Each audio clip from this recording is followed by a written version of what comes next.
Let's see the question, classify the following into assets, liabilities, capital, expenses, revenue. इसका मतलब modern approach के हिसाब से हमें क्लासिफाई करना है। तो जो एसेट है उनके आगे ए, लायबिलिटीज के आगे एल, कैपिटल के आगे सी, एक्सपेंस के आगे ई और रेवेन्यू के आगे आर लिखने वाली।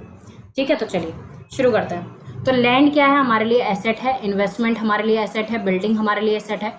इंटरेस्ट रिसीव्ड हमारे लिए रेवेन्यू है। सैलरी हमारे लिए एक्सपेंस है। बैंक ओवरड्राफ्ट हमारे लिए लायबिलिटी है।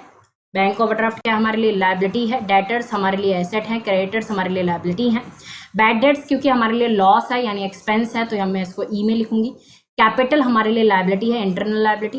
डेप्रिसिएशन हमारे लिए नॉन कैश एक्सपेंस होता है, इसलिए ई में आ जाएगा। मोटर व्हीकल्स हमारे बिजनेस में यूज होता है, तो उसको एसेट में लिखेंगे। फ्राइट हमारे लिए भाड़ा है, खर्चा है, तो उसको एक्सपेंस में डालेंगे। वेजेस हमारे लिए खर्चा है, तो उसको एक्सपेंस में डालेंगे। गुडविल हमारे लिए एसेट है, तो उसको एसेट्स में डालेंगे। और रिपेयर्स हमारे लिए खर्चा है, तो उसको खर्चे में डालेंगे। ठीक है, सो आई होप बहुत इजी ये टर्म्स थे, and I hope this is the proper explanation to this question.